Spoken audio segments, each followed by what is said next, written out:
Hello, and welcome to the Oxford Wine and Spirit podcast. My name's Tom Brady, and I am your host. Well, we've landed episode number 10, if you ignore all of our Open the Bottle episodes anyway. And this one's a bit of a belter. This is an episode that I was excited to record long before we actually got around to releasing this podcast. It was one of the first ideas for an episode that I came up with, and actually we ended up recording it twice. My guest today, George McLean, is a fascinating human being. He's used to be an actor, but now he works for a company called Complete Works. And the reason I wanted to get him on this show was because part of what he does is run storytelling workshops for distilleries across Scotland. He doesn't just do distilleries, he does other things as well. But what that means is that he spends an awful lot of time with distillery staff and the people who live and breathe Scotch whisky. He listens to their stories and he helps them interpret those stories and bring them to life when visitors go and visit the distilleries for themselves.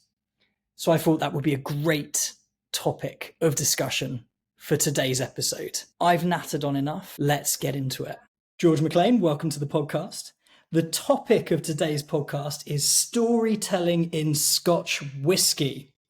Is it safe to say that you are somewhat of a professional storyteller yourself? I think it probably is, Tommy, yes. But before we crack on with any of that, I suggest we crack open a bottle. I've known you for several years, so if I can't be next to you, I'll be drinking with you across the miles. So I got a choice for you. I've got 4 bottles currently open, and I thought it'd be a fun way to start for you to pick the one that I drink as a way of connecting us more personally than digitally. I think that is an excellent idea. And for anyone listening at home, George is a dear old friend of mine. And this would be the sort of thing he would do in the pub every time we would go for a drink. So this is lovely and nostalgic for me. All right, so I've got 4 options that I've got open at the moment. And I've got an absolutely delicious Highland Glengarry. It's written down as Glengarroch, but when I went there, they told me it's absolutely Glengarry.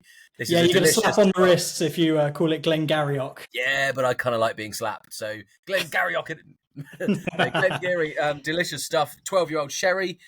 This is a fascinating little drop.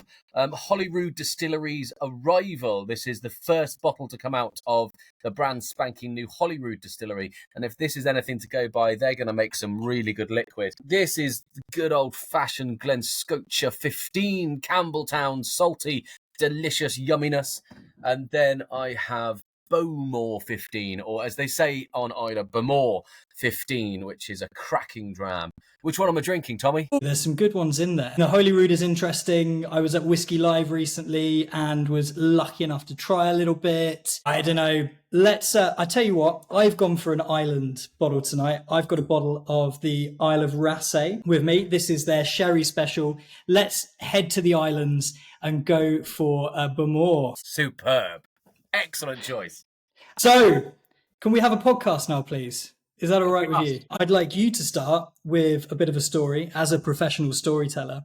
But before we do that, what are you doing with yourself? What is your role? Who do you work for? Yeah, so I am the Director of Training and Development for a company called Complete Works. I think to describe Complete Works properly, and Slanjava, cheers, Nostravia, whatever, that's a beauty. So, I was an actor for 10 years. I went to a top London drama school. I was an actor for 10 years. I was lucky. I performed over 2,000 times in 32 countries around the world, mostly in Shakespeare. Like all actors, in between jobs, I struggled and I started making a bit of a name for myself in cocktail bars in Oxford and London, and ended up becoming a senior event manager at like celebrity parties, big corporate events, and even the odd royal. From then, I became a brand ambassador for lots of household name spirits. And I gave all that up because I met a girl. Whoop! And now I work for Complete Works, and it's kind of a marriage of all of the bump I just said. We work up and down the UK in mostly visitor attractions, places like the National Gallery, the National Portrait Gallery, Edinburgh Castle, Stirling Castle, but also distilleries all over Scotland. So very, very privileged to have been to Rasay, which is in your hands, Bamor, which is in my hands, Lefroy, Macallan, Glenlivet, many, many, many, many, many distilleries, Glenrothes, so many. Yeah, Glengoyne. Oh God, how can I? The problem is, every time I mention one, I want to mention another. Auchentoshan. How can I not? You know, they're all so amazing, and I work with them on bringing stories to life because I'm passionate about storytelling. Unsurprisingly, considering my past, I believe stories are like the currency of humans. And if booze has a purpose, it's to lubricate those stories, to make them more palatable almost and lyrical. That's kind of what I do. Yeah. And so I suppose I better ask, what is it yourself that you feel makes storytelling compelling? I think the key thing is whether you want to tell the story or not. I can be told a story about a toothbrush, but if the person delivering that story believes in the story about the toothbrush, I will care too.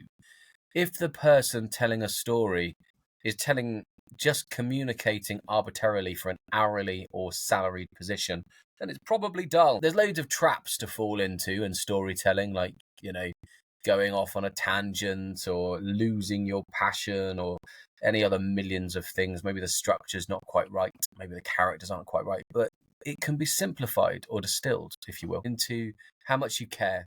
If you care, then it's probably worth listening to. And do you think anyone can be a storyteller, or are certain people just drawn to the role? Everybody is a storyteller. Every single human on earth. There is, you know, in the kaleidoscope of humanity, there is such diversity, and it is beautiful. We're all a complex mix of our genetics, our choices, and the way we were brought up with such a level of individuality. It's entirely impossible to be boring. And actually, it's those who hold on to their stories and share them less who are probably the most beautiful to listen to. You've heard someone like me a million times. I'm a show-off. I'm a professional show-off. I love hearing the stories that are surprising. So everybody can tell a story. Yes, there are techniques to learn if you are especially going into publishing your story in whichever way, whether that is online, whether that is in a traditional novel. There are techniques you can learn to improve. Everything can be improved. But in general terms, we are all storytellers.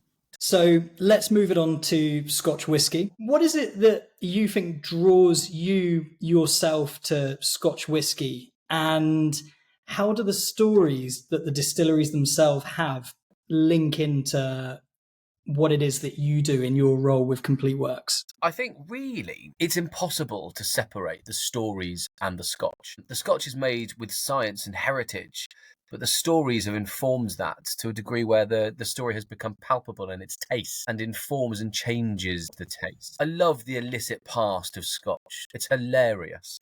A whole pile of farmers making illegal booze. It's amazing. It's funny. And how now it's become this worldwide phenomenon.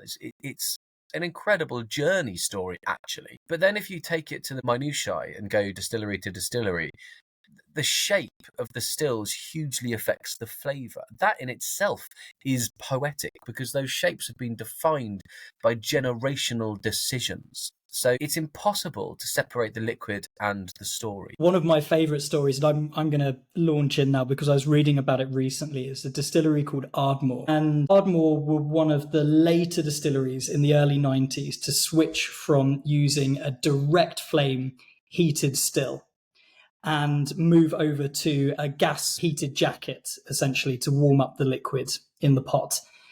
But rather interestingly, they did it in a slightly different way, because when you've got a direct flame still, you get these lovely Maillard reactions and these wonderful sort of caramelized flavors that make their way into the final whiskey. But you lose that if you've got a steam jacket, because you don't get heat spots and everything heats up rather uniformly. So what I found really interesting with Ardmore was when they made the switch over, the person who was responsible for distilling at the time spent about 6 months with a little hammer, hammering tiny little dinks into the coils that went around this steam jacket to artificially create heat spots that would then replicate the Maillard reactions of the original direct flame heated still. and then create those lovely flavors, which do, by the way, still exist in Ardmore that you can taste today. And I think it's fantastic. And I think that's kind of a little bit like what you're talking about, right? I don't think it's a little bit. I think it's a lot about what I'm talking about. The craft of that person, hammering little divots to create those heat spots and that toasty, delicious flavour that I instantly recognise as soon as you mention it. It is artistry, is storytelling, is why does that person care so much? It's beautiful. I love it. Moving in a different direction now, and I want to talk a little bit about the Scotch Whisky Association because, and I'll preface this by saying they've done an absolutely incredible job.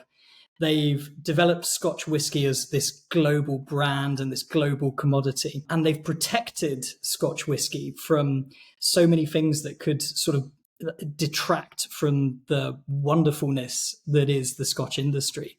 One of the criticisms they've faced is regarding the homogeneity of the product, where distillers everywhere have to produce to broadly the same spec. And I'm talking about double pot distilled, I'm talking about aging in Scotland, all of these rules, 3 years and a day, etc., etc., etc. Anyone who's been on a distillery tour, for example, will have at one time or another heard about their whiskey being produced using only the narrowest of cuts or aged only in the best oak. And I suppose my question to you is, what can distilleries do in their storytelling to stand out from the crowd and really get their uniqueness across to an audience in terms of the liquid itself? Such a good question. And there's so many different avenues that we could go down. So I'll try and be succinct with my answers. I think it's important to realise that this is, when you're making whiskey, it's a slow process and everything is timed by time. A minimum of 3 years. And there are some bangers of young whiskies out there. Don't be fooled that only old whiskey is good. Some old whiskey is exceptional. Some new whiskey is brilliant, like Holyrood Arrival. That is a cracking whiskey, but it's all timed by a minimum of 3 years. And so every decision that they make in that distillery is a directional course for, I like to think of it as a boat going on a very long journey. And the terminus of that journey might be in 15 years, 18 years, 22 years, 50 years, or it might be in 3 years. But every small change of direction grows exponentially by time. And that means that you have this enormous platform of options in front of you. And so whilst, yes, everything is, dictated by these strict guidelines on how you keep Scotch superb, but you still have such a huge platform for choice there. If we've talked about the shape of stills, the reason the shape of still changes the taste is because it's all about how, the effect of the liquid and the gas on copper, and then how that's changed by time in the barrel and what barrel is used. The barrel choice is enormous, but then so is the peat choice. Some places say that all peat's the same. Some places say that they're absolutely not, like Highland Park. The sweet peat of Highland Park, or the peat is sweeter. And there is something about that whiskey. It is a peated whiskey, but the peat is somehow sweeter. Now, that might be a good thing for you, or it might be a negative thing for you. But either way, it's a choice. There are countless choices to be made that have these huge ramifications for the terminal point of the whiskey when the consumer drinks the spirit. We can never get away from that, because as soon as we do, we start diluting the artist's skill. And there is serious artistry in making whiskey in Scotland. The pride and the protection means that it will always be this good. It doesn't mean that we are limiting flavour. It means that we are always going to be this good. And whiskey's changing so much in front of environmental impacts. It's hard to find sherry casks now. Where they used to be abundant, they are not anymore. So we're going in all sorts of different directions. I went to the Lefroy distillery and had my mind blown about how sweet a Lefroy can be. And also, but it not necessarily be coming from a sherry bomb type cask situation. The the flavour options in Scotch are phenomenal. So am I right in saying that you work a lot with distillery tour staff? Correct, absolutely, yeah. So I've done a lot of work helping stories come to life on the front line with the front of house team. We've written and directed tours for all sorts of places, including a very exciting Reawakening of a Giant. Rosebank is coming back online, and I was very privileged to be part of the team that wrote that tour, and I'm directing that tour to help that story come to life. What do you think a consumer is looking for when they visit a distillery and go on one of these tours? So I'd say the first thing is we're always constantly questioning our choices. So as soon as you arrive somewhere, you're going, oh God, have I made a crap choice? Should I have gone somewhere else? Should I have stayed in bed today? So the first thing is they want reassurance that they've made a good decision. So that's really important. And that's going to come from, in my opinion, the touch points with the staff. Are the staff welcoming? Do they want you there? Is there a sense of welcome to our house, or is there a sense of, are you a whiskey buff? The truth is that most distilleries, and I think nearly all distilleries, are incredibly welcoming places. So that's a big tick. But I think what visitors want is a sense of authenticity and place. If you have a tomato in southern Italy and you'll weep with joy. It is a sweet, fresh flavour. Your shirt is half undone. The sun is beating on you. You have the rhythm of Italian language in your ear and the freshness of flavour in your mouth that only a super ripe Italian tomato can give you. And that is what the visitor is after. It's not a tomato, it's Scotch whisky. They want the sense of place. They want to smell the peat burning if it's a peated whiskey. They want to see the journey from grain to liquid. They want to understand it. There's so many questions. Why is it so premium? Why can you spend almost an unlimited number of pounds on whiskey? Why is that? Go and find out. But also go and find out what's accessible to you. Some whiskies are not expensive.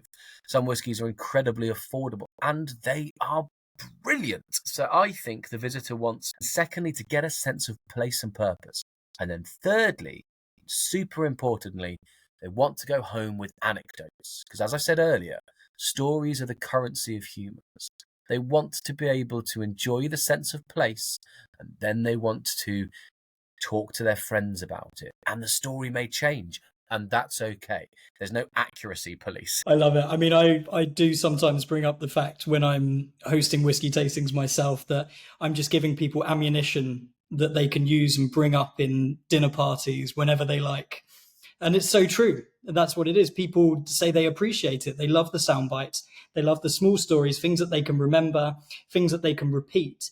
And things that they can then recapture when they take that bottle of whiskey home and crack it open and share a dram with friends and family. That's what it's all about. Share a dram with friends and family. One of the best phrases I've ever heard is, I think it's from Russia, where it says, don't drink with the mirror. I think that's brilliant. Drink your drams with friends and family. Absolutely. Do you ever find it difficult engaging with certain people? And if so, what are some of the techniques you can use to break down these barriers and move forward with what you'd like to achieve in terms of these storytelling goals and creating this experience? I do find it difficult sometimes. And I think anyone who said that they didn't would probably be a liar. But I'm quite successful at it. It's in fact how I make my living. And I seem to be doing all right. And I think that there's a lot of avenues we could go down here. But one is communication style. What is your communication style? And how do you like to receive communication? Because most conflict in the world doesn't come from opposing positions. It comes from opposing communication styles. And if you understand the person's communication style in front of you, you are empowered to adapt your communication style to lift them up and enrapture them. And I think that's really important. I'm not sure if enrapture is the right word. That might have been a malapropism. Don't know. We'll leave it in. Leave it in, Tommy. So a communication style is really important. Some people love jokes. Some people love facts. And that is a simplification of a much larger subject. But if somebody likes jokes, joke. If somebody likes facts, give them facts. But also, it's not your place to care what they think. People get increasingly anxious about what other people think. And I wish I could take that away. I really, really do, because it doesn't help. And as soon as you start thinking the person in front of me isn't interested, you can really self-destruct. And my advice would be rage on uniquely as you. You are unique. And if you care, others will care. If you stop caring, people won't care. And I think that's the big boundary. As soon as you put on autopilot and just complete your shift, then you're probably not communicating well, and people won't take your stories well. But if you care and you connect with the people in front of you, then they will. And the quickest way to connect with somebody is to listen to them. And so let's pivot back and let's start talking about this wonderful industry again. What are some of the most interesting themes that you're seeing coming out of the Scotch whisky industry right now? I'm loving the expression trend, that whiskey is not defined solely by age anymore. It's empowering for the distillers and the master distillers, because they take such huge pride over their new make spirit, and then the barrel can take it in a totally different direction. And often very old whiskey, I don't like. Shh, don't tell anyone. A great example of that would be this. This is Laphroaig. This is a distillery exclusive that you can only get from Laphroaig. You can't buy it online. You can't buy it in the shop. It probably exists on the secondary market. But this one is simply called the Laphroaig team. And it's because this was decided by the team on the distillery that it's a great example of what Laphroaig is. So it doesn't have, I don't think it's got an age statement on it. No, it doesn't. It was bottled in 2015. It's release number 4 of this expression. It's bottle number 238 of 300. So it's a rare bottle, this. But this is an expression of what the team thinks Laphroaig is. So it's not some big old age stamp. It's just, this is the best that they could find. And it is, this is an unopened bottle. I shan't be opening it now. But I tried this on site, and it was the stuff that dreams are made of. And so I'm glad that whiskey's going in that direction. And like, I've got a couple of bottles of Macallan up there, and I'm incredibly privileged to have worked with them. And Macallan are creating these expressions which are spellbinding. Now, their age statements are amazing because it's a tried and tested method. But there's this innovation happening that age doesn't equal quality. Care equals quality. And the expressions are a great example of that. So I'm loving that trend. I could not agree more, to be honest. And I actually work with a lot of these younger, newer distilleries, and I think it's fantastic. And I think historically, maybe not all of them, but I think some of the old guard of Scotch whisky distilleries have maybe started to rely a little bit on the age statement to basically blend out or iron out or age out any faults with the original liquid. It's very easy to have something that doesn't taste quite right. Let's stick it in a barrel for a few years. Let's mellow that out and let's blend it in with however many other casks and see what we can come up with. It's very easy as well to blend out bad whiskey making as well. But I always say with a younger whiskey, with something that's under 5 years old or under 10 years old, there's nowhere to hide because you can taste the new make spirit. And if your new make spirit isn't up to scratch, then the consumer will know, the whiskey drinker will know, the whiskey drinker will taste it, and the whiskey drinker will judge you right on that. Preach! I agree. But there we are. What are some of the most fascinating stories that you've heard during your travels up in Scotland? Well, like I said, I'm a very lucky person. I work with a lot of these amazing distilleries. The Rasa you're drinking, I was there recently. So it's a very, very special place. But they all are because of their heritage. What I'm not going to do is badly retell their story. Enough people do that already. What I will do is tell you the story of when I was stuck on Islay. Islay is a 20-minute plane from Glasgow, or like a 4-hour drive and a 40-minute ferry. And I went there to work with Bowmore and Laphroaig. And I was doing some work on storytelling with their front of house team, visitor experience stuff. It was really exciting. So I did the 2 days work there, 3 days work there, and went to get the plane back. But the weather conditions were too ferocious for the propeller plane, because the prop plane only sits like 20 odd people. So I got a bonus night on Islay. And what do? Well, you go to the local pub. And that's what I did. And it was a storming Hebridean night. And the Hebrides can do storms like nothing else I've seen, including Scandinavia. And I went to this local pub and I sat and I just drank with the most eclectic and beautiful bunch of people. I was there with my colleague Bala, who founded Complete Works, and we met a guy called Teddy Joseph, who's an international whiskey ambassador for Beam Suntory. He is one of the most charming and charismatic businessmen I've ever met. He was a total legend. What he has forgotten more about whiskey than most people will ever know, but he's so charming, inclusive, and a right old laugh. So it's this like international business person, the founder of the company I work with, 3 lorry drivers, a local brickie, and a vet. And the vet was a genius. He was telling us all about the inside of the local cows as we drank whiskey. And then as the storm whirled around us on this tiny Hebridean island, we drank incredible drams, all local. It kind of, that is exactly the story of whiskey. It connects people. There's no point to booze unless it helps you in that moment. If I meet these people normally and I'm not lubricated, I might be a bit stiff and tricky. But we're all stuck on the island. We've all got emergency accommodation. We're all finding it absolutely hilarious. And the whiskey has brought us together.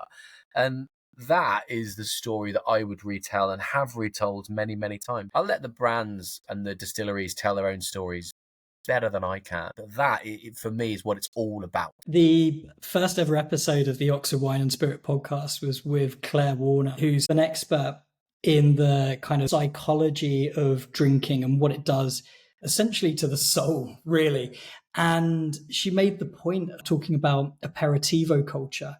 And it's not just the alcohol that is the stimulant here. It's being together, it's physical touch, it's looking at somebody else smiling back at you, and it's really, really just soothes the soul in a way. And so you're telling that story and I'm there with you on the island. It's fantastic. Really, really great. That's the way it is.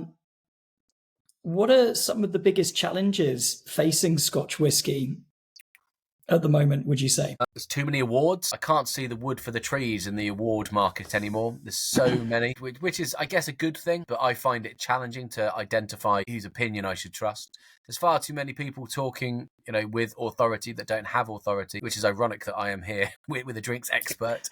But I'm not an authority. I am a huge fan and well versed on it, and an ex-cocktail bartender, and I work with these places, but I'm not an authority on whiskey at all. So these are challenges. I think there's that old preconception about, I don't like whiskey. Like saying you don't like Scotch is like saying you don't like sauce. There is a Scotch for everybody. But there are incredible organisations taking stuff like that on. I can't speak highly enough of the Scotch whisky experience on the Royal Mile in Edinburgh. If you're ever in Edinburgh, it is an incredible, warm, welcoming place. It represents the entire industry.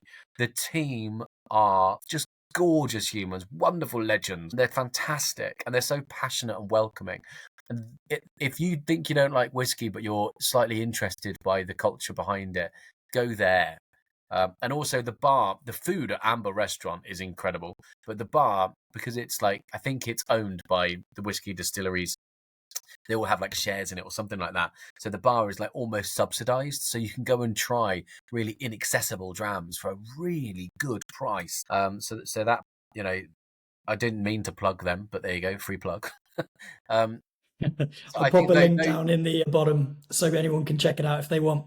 Yeah, nice. Yeah, they should. It's an incredible place, right next to Edinburgh Castle. But yeah, I think those are the problems, really. And I think there's a bit of snobbery still. I ummed and ahed whether to say that word, but there's still a bit of snobbery, and that's probably to do with price point and luxury. There is luxury items, and they are outrageously good.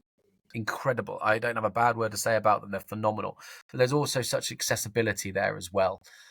If you want to imbibe and enjoy it. Yeah. No, I agree with you completely. One of my funniest stories is actually working a couple of Christmases ago in the Turl Street shop, one of the Oxford Wine Company shops.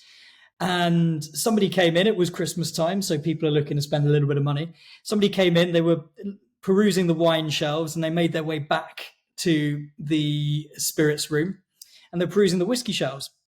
And I said, hello there, sir, can I help you at all?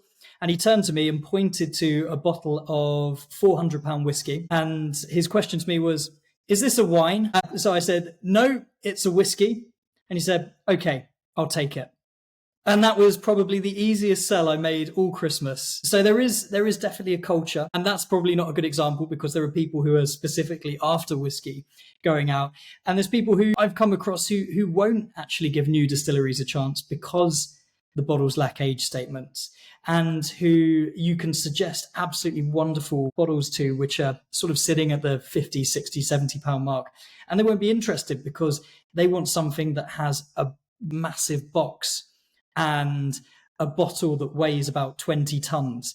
And that's the most important thing to them. And, good on them. If that's going to bring them joy, fantastic. But I think focusing on these things and not sort of stepping back and taking a look at the wider picture and the stories that are going on in the Scotch whisky industry is a bit dangerous. One thing I would say to almost counter our own point, accessible whiskey is amazing. New whiskey is brilliant. And there's so many I could mention. I should mention Lindor's Abbey as well. If you've not tried Lindor's, that's a beaut. There's so much going on. But with the high ticket value items, are they worth it?